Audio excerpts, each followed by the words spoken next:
أعوذ بالله من الشيطان الرجيم. بسم الله الرحمن الرحيم. ألف لام را، تلك آيات الكتاب المبين. إنا أنزلناه قرآنا عربيا لعلكم تعقلون. نحن نقص عليك أحسن القصص بما أوحينا إليك هذا القرآن وإن كنت من قبله لمن الغافلين. إذ قال يوسف لأبيه يا أبت إني رأيت 11 كوكبا والشمس والقمر رأيتهم لي ساجدين. قال يا بني لا تقصص رؤياك على إخوتك فيكيدوا لك كيدا إن الشيطان للإنسان عدو مبين. وكذلك يجتبيك ربك ويعلمك من تأويل الأحاديث ويتم نعمته عليك وعلى آل يعقوب كما أتمها على أبويك من قبل إبراهيم وإسحاق إن ربك عليم حكيم. لقد كان في يوسف وإخوته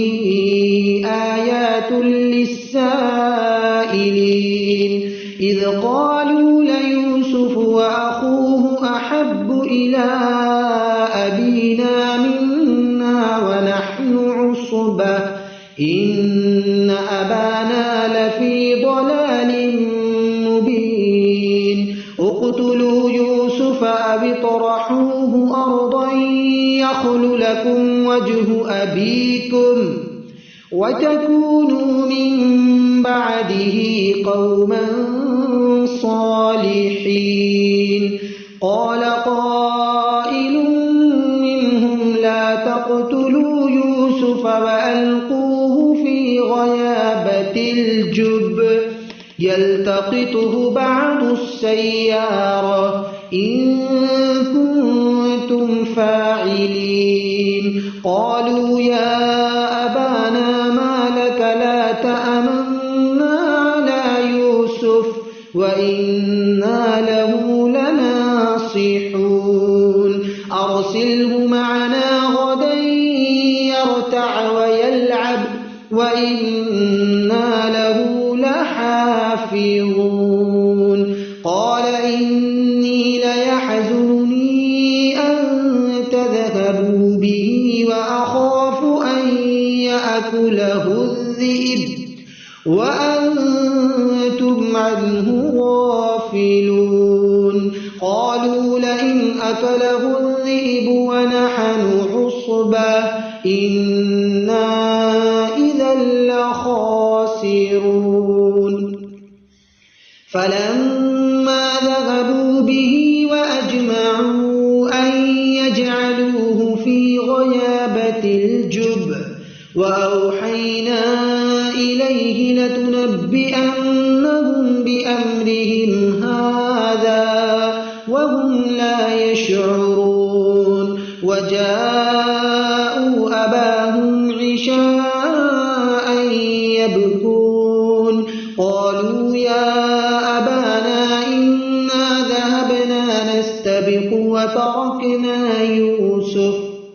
وتركنا يوسف عند متاعنا فأكله الذئب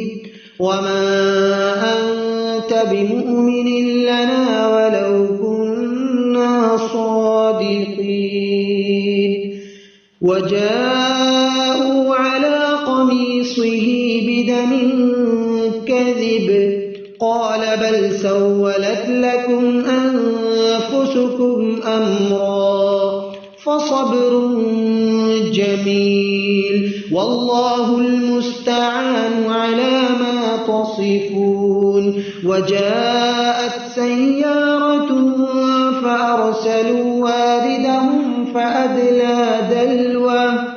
قال يا بشرى هذا غلام وأسروه بضاعة والله عليم بما يعملون وشروه بثمن بخس دراهم معدودة وكانوا فيه من الزاهدين وقال الذي اشتراه من مصر لامرأته أكرمي مثواه عسى أن ينفعنا أو نتخذه ولدا وكذلك مكنا ليوسف في الأرض ولنعلمه من تأويل الأحاديث والله غالب على أمره ولكن أكثر الناس لا يعلمون ولما بلغ أشده آتيناه حكما وعلما وكذلك نجزي المحسنين وراودته التي هو في بيتها عن نفسه وغلقت الأبواب وقالت هيت لك قال معاذ الله إنه ربي أحسن مثواي إنه لا يفلح الظالمون ولقد همت به وهم بها لولا أن رأى برهان ربه كذلك لنصرف عنه السوء والفحشاء إنه من عبادنا المخلصين واستبق الباب وقدت قميصه من دبر وألف يا سيدها لدى الباب قالت ما جزاء من أراد بأهلك سوءا إلا أن يسجن أو عذاب أليم قال هي راودتني عن نفسي وشهد شاهد من أهلها إن كان قميصه قد من قبل فصدقت وهو من الكاذبين وإن كان قميصه قد من دبر فكذبت وهو من الصادقين فلما رأى قميصه قد من دبر قال إنه من كيدكن إن كيدكن عظيم يوسف أعرض عن هذا واستغفري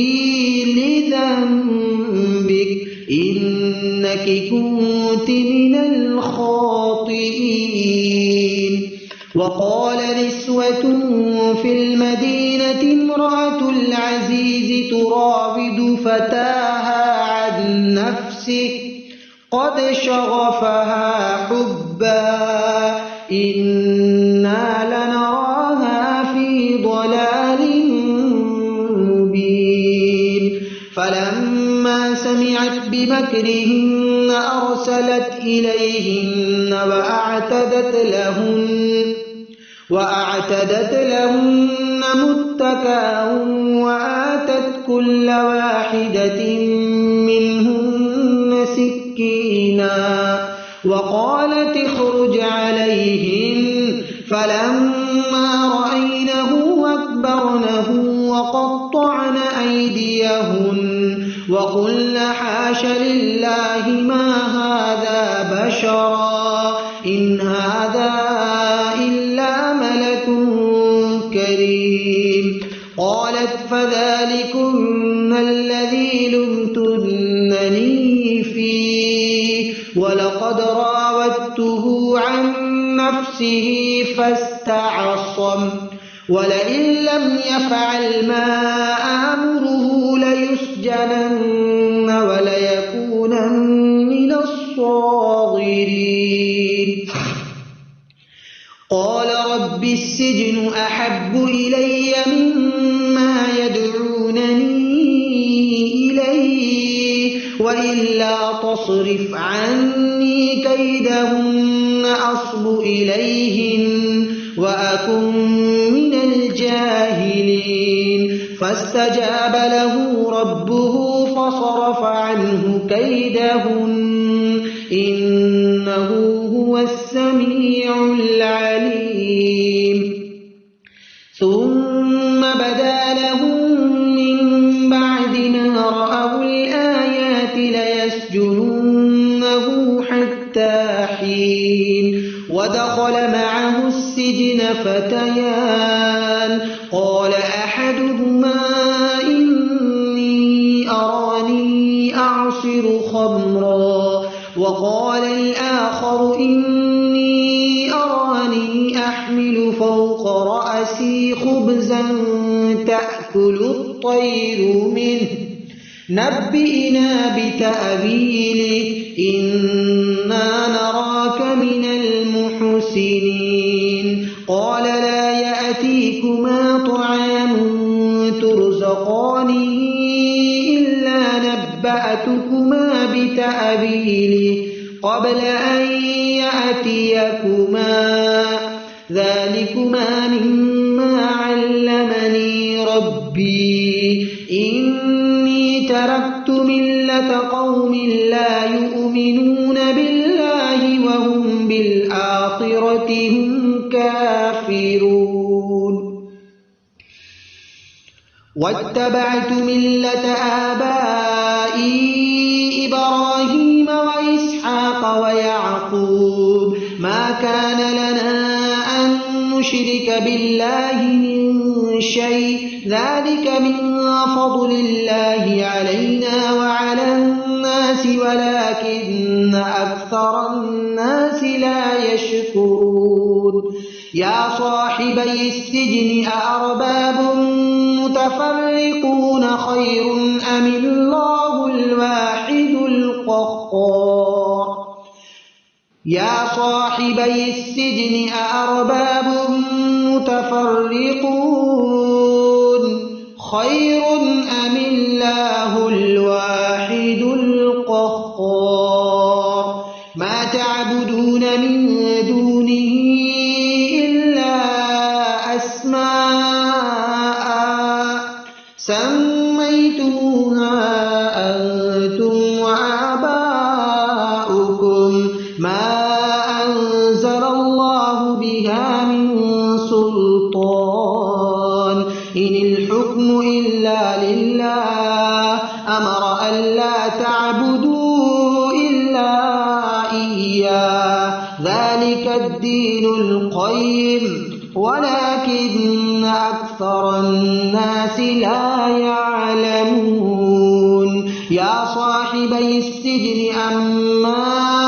أحدكما فيسقي ربه خمرا وأما الآخر فيصلب فتأكل الطير من رأسه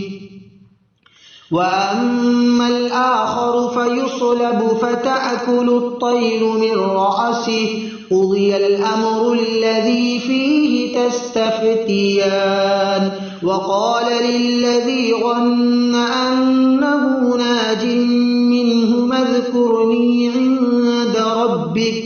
فأنساه الشيطان ذكر ربه فلبث في السجن بضع سنين وقال الملك إني أرى 7 بقرات سمان يأكلهن 7 عجاف و7 سنبلات خضر وأخر يابسات يا أيها الملأ أفتوني في رؤياي إن كنتم للرؤيا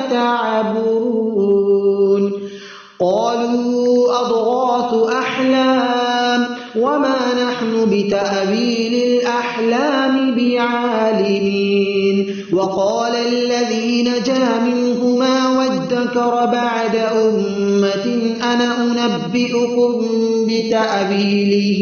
فأرسلون. يوسف أيها الصديق أفتنا في 7 بقرات سمان يأكلهن 7 عجاف وسبع سنبلات خضر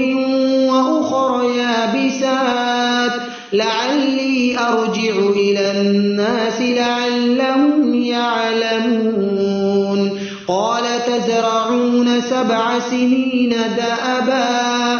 فما حصدتم فذروه في سنبله إلا قليلا مما تأكلون.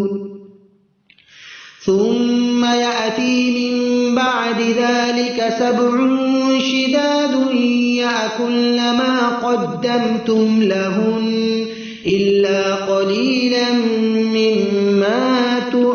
تحصنون. ثم يأتي من بعد ذلك عام فيه يغاث الناس وفيه يعصرون. وقال الملك ائتوني به فلما جاءه الرسول قال ارجع إلى ربك فاسأله ما بال النسوة اللاتي قطعن أيديهن. فلما جاءه الرسول قال ارجع إلى ربك فاسأله ما بال النسوة اللاتي قطعن أيديهن إن ربي بكيدهن عليم. قال ما خطبكن إذ راوتن يوسف عن نفسه قلن حاش لله ما علمنا عليه من سوء. قالت امرأة العزيز الآن حصحص الحق أنا راودته عن نفسه وإنه لمن الصادقين. ذلك ليعلم أني لم أخنه بالغيب وأن الله لا يهدي كيد الخائنين. وما أبرئ نفسي إن النفس لأمارة بالسوء إلا ما رحم ربي إن ربي غفور رحيم. وقال الملك ائتوني به أستخلصه لنفسي فلما كلمه قال إنك اليوم لدينا مكين أمين. قال اجعلني على خزائن الأرض إني حفيظ عليم. وكذلك مكنا ليوسف في الأرض يتبوأ منها حيث يشاء نصيب برحمتنا من نشاء ولا نضيع أجر المحسنين. ولأجر الآخرة خير للذين آمنوا وكانوا يتقون. وجاء إخوة يوسف فدخلوا عليه فعرفهم وهم له منكرون. ولما جهزهم بجهازهم قال أتوني بأخ لكم من أبيكم ألا ترون أني أوفي الكيل وأنا خير المنزلين. فإن لم تأتوني به فلا كيل لكم عندي ولا تقربون. قالوا سنراود عنه أباه وإنا لفاعلون. وقال لفتيانه اجعلوا بضاعتهم في رحالهم لعلهم يعرفونها إذا انقلبوا إلى أهلهم لعلهم يرجعون فلما رجعوا إلى أبيهم قالوا يا أبانا منع منا الكيل فأرسل معنا أخانا نكتل وإنا له لحافظون قال هل آمنكم عليه إلا كما أمنتكم على أخيه من قبل فالله خير حافظا وهو أرحم الراحمين ولما فتحوا متاعهم وجدوا بضاعتهم ردت إليهم قالوا يا أبانا ما نبغي هذه بضاعتنا ردت إلينا ونمير أهلنا ونحفظ أخانا ونزداد كيل بعير ذلك كيل يسير قال لن أرسله معكم حتى تؤتون موثقا من الله لتأتونني به إلا أن يحاط بكم فلما آتوه موثقهم قال الله على ما نقول وكيل وقال يا بني لا تدخلوا من باب واحد وادخلوا من أبواب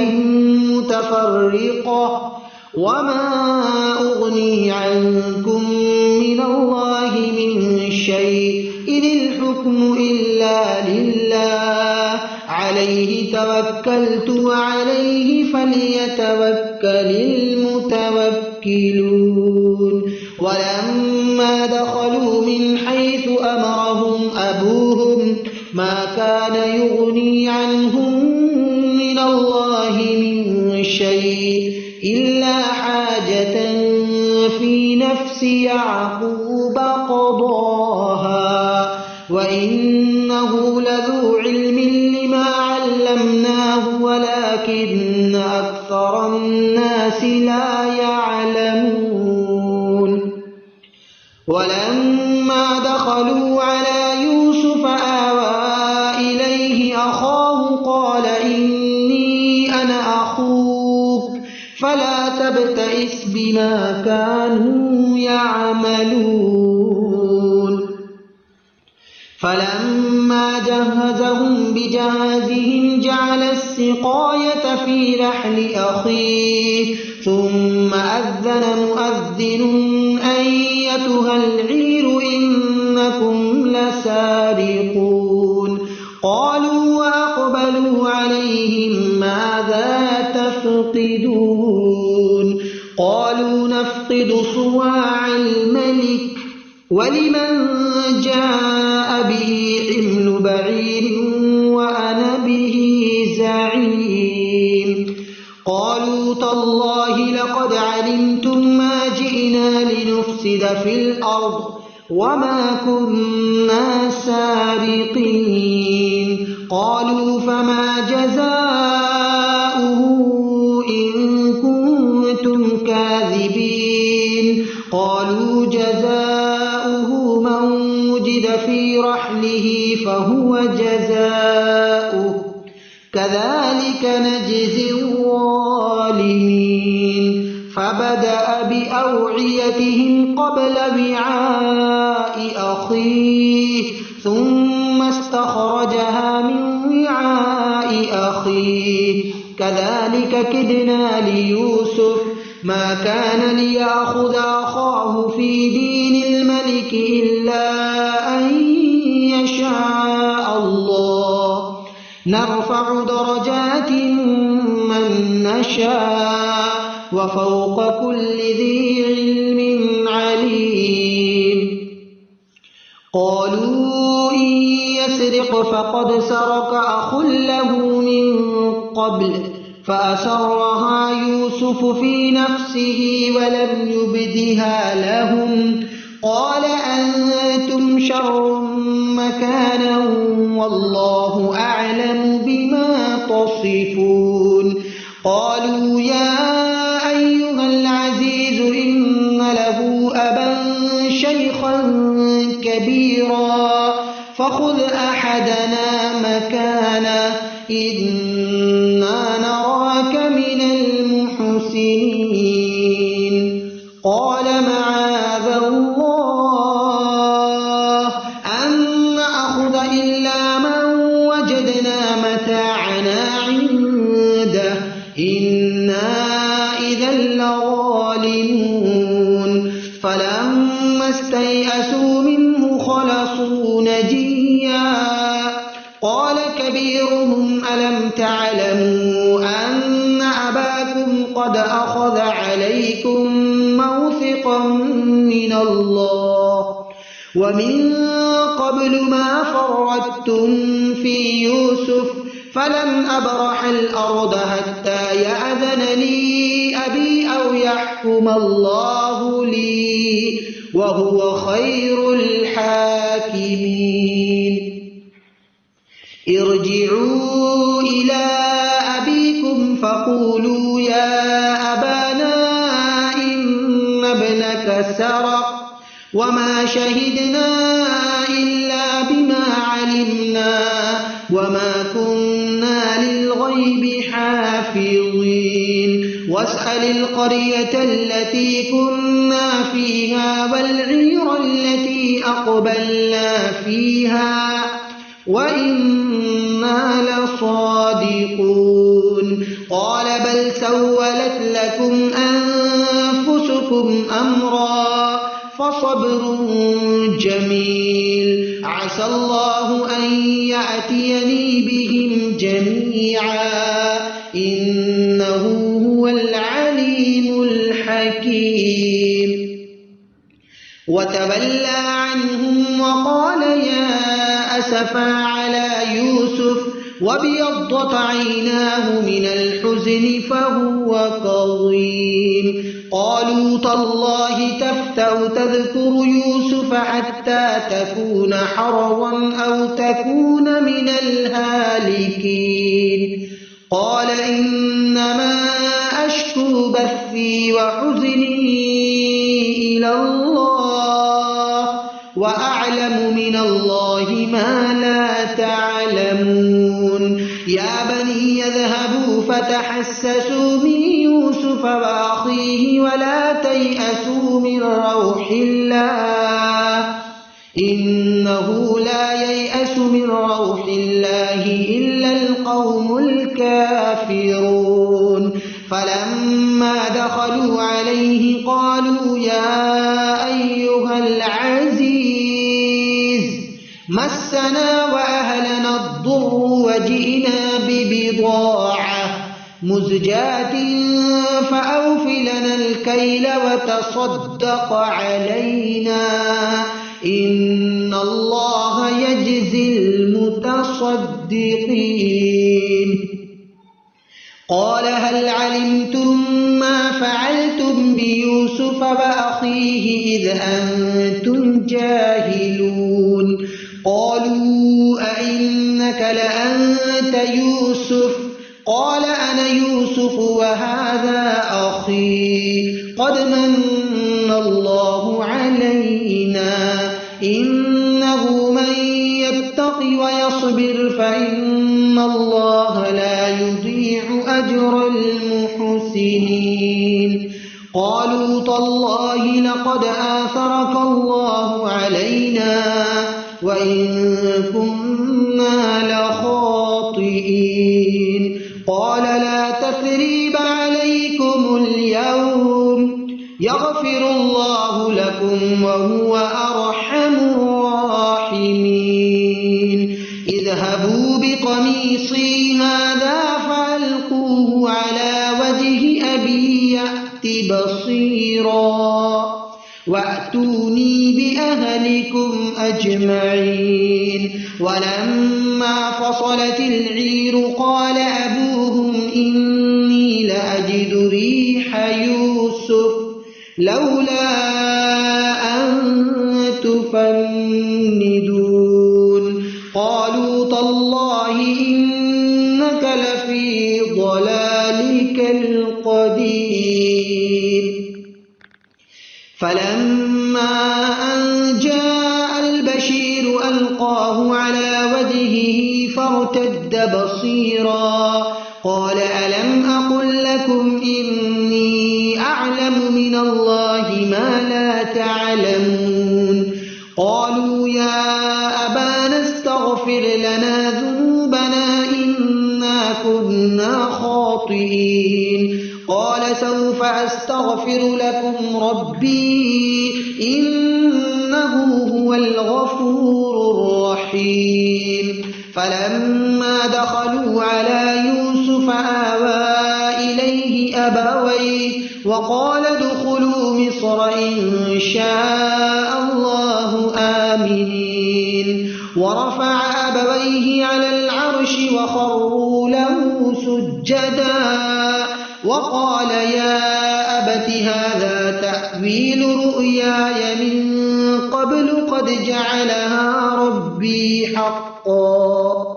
وقد أحسن بي إذ أخرجني من السجن وجاء بكم من البدو من بعد أن نزغ الشيطان بيني وبين إخوتي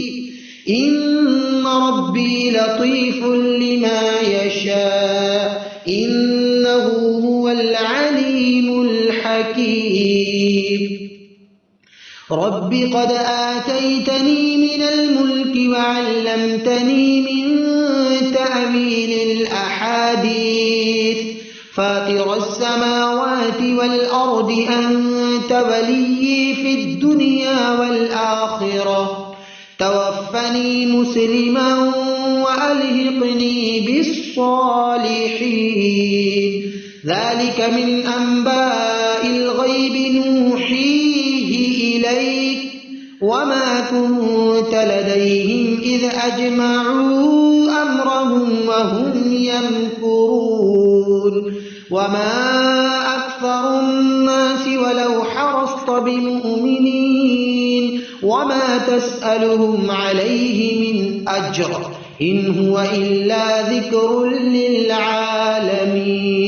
وكأي من آية في السماوات والأرض يمرون عليها وهم عنها معرضون وما يؤمن أكثرهم بالله إلا وهم مشركون أفأمنوا أن تأتيهم غاشية من عذاب الله أو تأتيهم الساعة بغتة وهم لا يشعرون قل هذه سبيلي أدعو إلى الله على بصيرة أنا ومن اتبعني وسبحان الله وما أنا من المشركين وما أرسلنا من قبلك إلا رجالا نوحي إليهم من أهل القرى أفلم يسيروا في الأرض فينظروا كيف كان عاقبة الذين من قبلهم وما أرسلنا من قبلك إلا رجالا نوحي إليهم من أهل القرى أفلم يسيروا في الأرض فينظروا كيف كان عاقبة الذين من قبلهم ولدار الآخرة خير للذين اتقوا أفلا تعقلون حتى إذا استيأس الرسل وظنوا أنهم قد كذبوا جاءهم نصرنا فنجي من نشاء ولا يرد بأسنا عن القوم المجرمين لقد كان في قصصهم عبرة لأولي الألباب ما كان حديثا يفترى ولكن تصديق الذي بين يديه وتفصيل كل شيء وهدى ورحمة لقوم يؤمنون. صدق الله